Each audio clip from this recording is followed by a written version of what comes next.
Hey friends, welcome back to Mental Health and Makeup. My name is Simone, a licensed professional counselor with over 10 years providing therapy in a mental health capacity. I'm so glad this video made its way to your screen. If you've been here before, I hope that you're already subscribed. If not, take a second or two and press the subscribe button. Also turn those notifications on so you are the first one to know when new content is uploaded.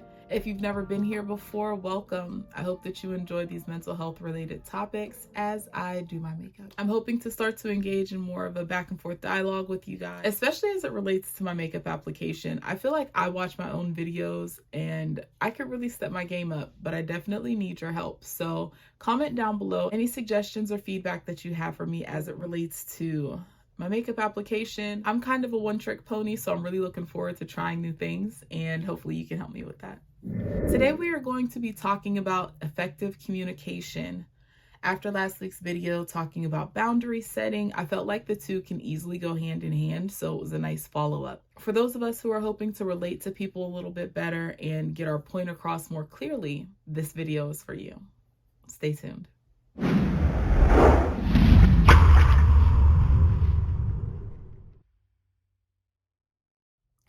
Let's get started with today's topic of how to be a more effective communicator. I'm going to break this video down into the different components of effective communication and how we can use them to be a master communicator when we're speaking with others.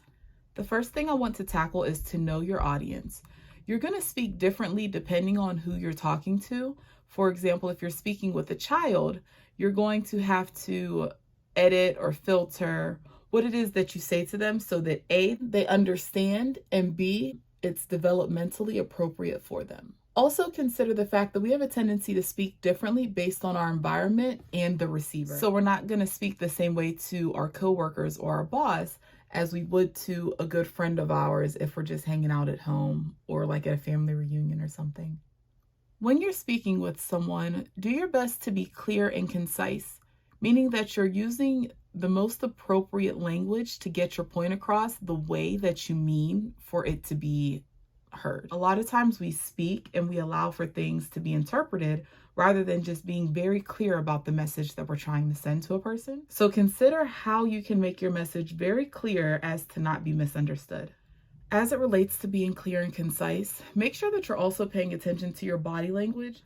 Body language is very important, but you want to make sure you're saying the right things with your body language. And in order to do that, just make sure you're paying attention to how you're presenting during that conversation. For example, if you're having a conversation with someone and you're kind of sunk back into your chair, your arms are crossed, and you're not making any eye contact, you're going to give the impression that you're very disinterested, maybe even a little bit upset about what it is that you're talking about.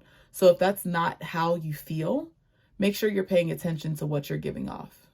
We give off a lot of nonverbal cues while we're speaking. You can use this to your benefit, and you can also use this to your detriment simply by not paying attention. So make sure that your conversations are very intentional. Timing is important with effective communication. If you've got something important that you would like to talk about, picking the right time to do so can make all the difference. What this could look like at work is scheduling a time to have a conversation to make sure that no one is distracted or too busy to pay attention to what it is that you have to say. If the conversation is personal, yet still important, you can ask for a person's undivided attention. So, hey, would you mind putting your phone down or turning off this TV show so that we can talk about this thing? You can also schedule a time at home if it's a personal conversation. So for example, hey, when the kids go to bed, can we talk about our finances or that conversation we had in couples therapy last week? It's okay to schedule the important things. Plus, it helps each party prepare what it is that they want to say so that nothing important is forgotten. When you're having a conversation, you want to try your best to be approachable, meaning that the other person feels comfortable even having that conversation with you. Because talking with a person who's emotionally shut down is not likely to yield favorable results. Some ways that you can increase your approachability are to find ways to relax yourself before the conversation. You can go into the conversation prepared so that you don't feel so much pressure to find the right words. You can move to a comfortable and familiar space to have the discussion. You can even take notes just to ensure you don't forget anything and so that you're feeling a little bit more confident about what it is that you want to say. Now that we've set the tone for the conversation, I want to circle back around to being concise and clear in your discussion. So I don't want you bouncing all over the place. I don't want you to lose focus of the topic. I want you to say what it is that you need to say it clearly, say it concisely, say it assertively. Assertiveness is very misunderstood. I heard this saying once that I use all the time, which is assertiveness is clear and concise, but it can also be nice.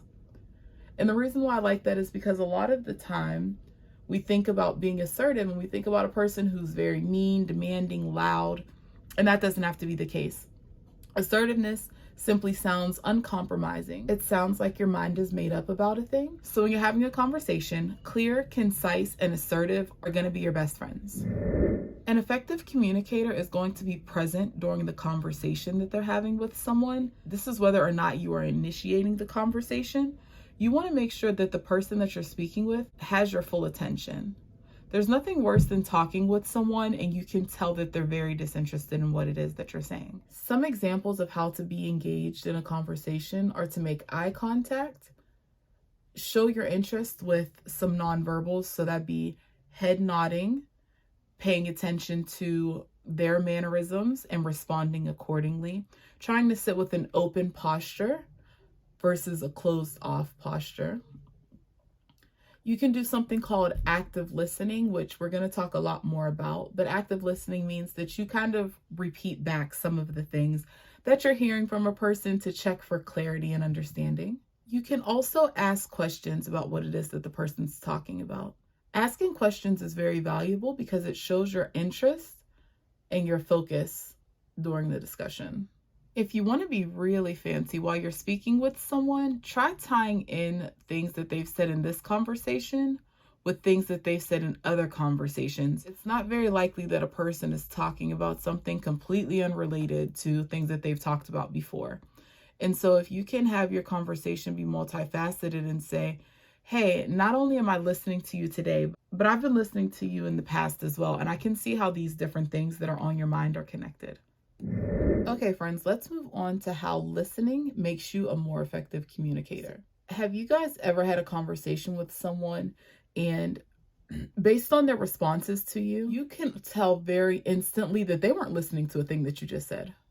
When this happens to me, it almost kind of turns me off from even wanting to have a conversation with the person in the first place because I feel like I'm wasting my time in this endeavor. We do not want people to feel like this when they're talking to us. So let's discuss how we can be more effective listeners in our attempt to be more effective communicators. Some of this will be a bit repetitive, but one of the other things about effective communication is the necessity of being repetitive. To be a good listener, you want to be present in the discussion. That means maintaining eye contact. That means appropriate body language that shows that you're there and you're paying attention and you're focused. Ask questions, get more engaged. Use information from different parts of the conversation. Pull it together and draw appropriate conclusions. After listening in a conversation, provide feedback about what you've heard. Maybe that comes in the form of some solutions. Maybe that comes in the form of some empathy. Another part of effective communication is nonverbal communication. These are the messages that we send to a person that don't come out of our mouths. Have you guys ever experienced or seen a person who can't really hide what they're feeling on their face? I'm one of those people. This is an example of sending nonverbal communication.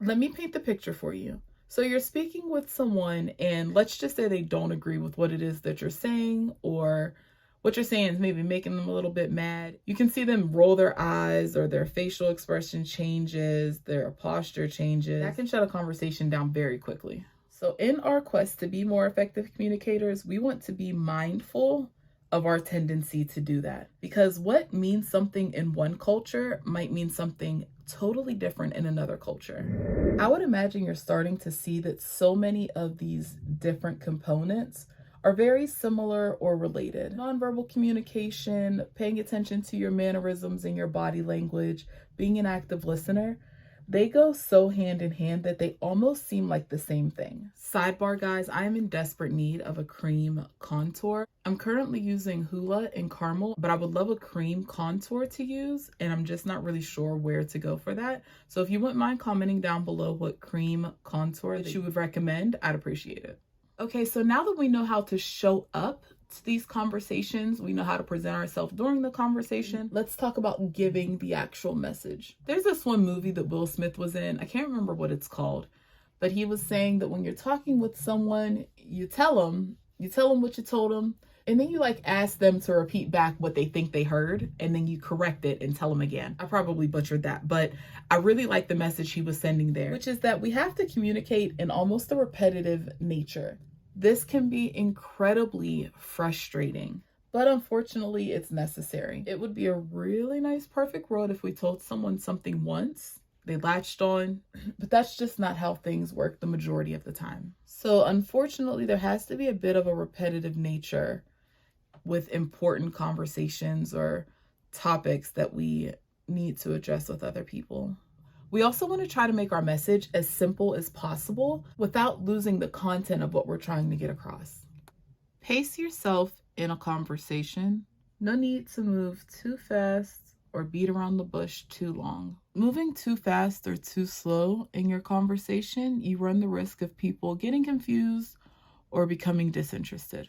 I know this all sounds like it's mostly for very formal, serious conversations. These components can be dummied down for regular, everyday conversations. So what that means is that when you're talking to your sister or your best friend, give them your attention. Ask questions related to what it is that they're talking about. Be clear and concise when you're speaking with them about things so that they don't get confused or bored. Use appropriate body language, and above all things, make sure to be an active listener.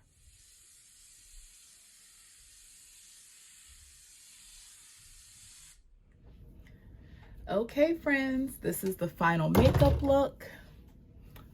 I tried a smoky eye. I'm literally terrified of black eyeshadow, but I gave it a try just a little bit at a time. I hope that this conversation about effective communication was helpful for you. I would love to hear any feedback that you have for me as it relates to how to communicate effectively, active listening, or how I applied my makeup today. If you saw any value in this video or if you just enjoyed watching, please press the like button, and I hope you come back for the next Wellness Wednesday. See